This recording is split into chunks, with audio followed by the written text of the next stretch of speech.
There's more unrest inside the Bibb County Jail this weekend after an inmate died when he collapsed in his cell and another was injured in a fight. 41 NBC's Fiona King sat down with Sheriff David-Davis to discuss the recent grand jury reports, the mayor's initiatives, and what they're doing to ensure the safety of the inmates. Some people really need to be in jail. Some people really need to be incarcerated so that they're not a harm to the larger community. So we need to always keep that in mind as we go through these programs to release folks from jail. If somebody would give me a release order, I'd release every inmate we have in the jail. But what would that do to public safety? Last week, Macon-Bibb County Mayor Lester Miller announced new initiatives he says will improve conditions for inmates inside the Bibb County Jail. He stated a 30-day audit will identify 150 inmates at the jail who've been charged with nonviolent offenses and deemed not to be a threat to the public safety.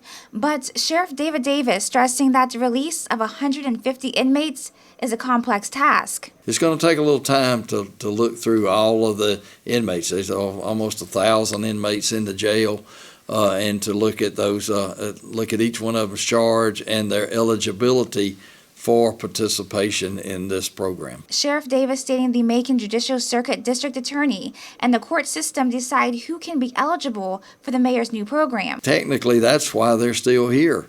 They're waiting to have their cases heard in court. Sheriff Davis highlighted the recent release of the grand jury reports is similar to the reports in the past. They talk about the poor conditions in the jail, and I think they mentioned that some of the conditions were inhumane, and I can't really disagree with them on some of their findings. But every one of the findings that we do have in the grand jury, we work every day to address them and alleviate the problems that they may have identified. He emphasized with a nearly 50-year-old jail and understaffing plus pushback from inmates, they are doing the best they can. A jail is a jail.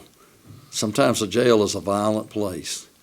Think about it. The people who are in the Bibb County Jail are the people who have killed other people out on the streets, the people who have robbed people out on the streets, people who have done disruptive things out on the streets.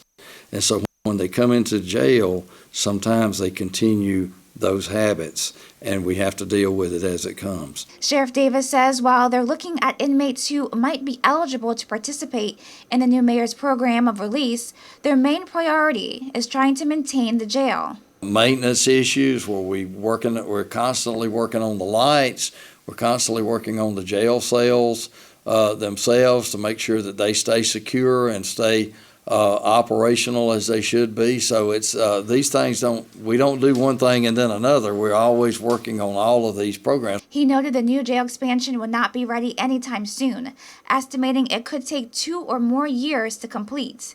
Reporting in Macon, Fiona King, 41 NBC News.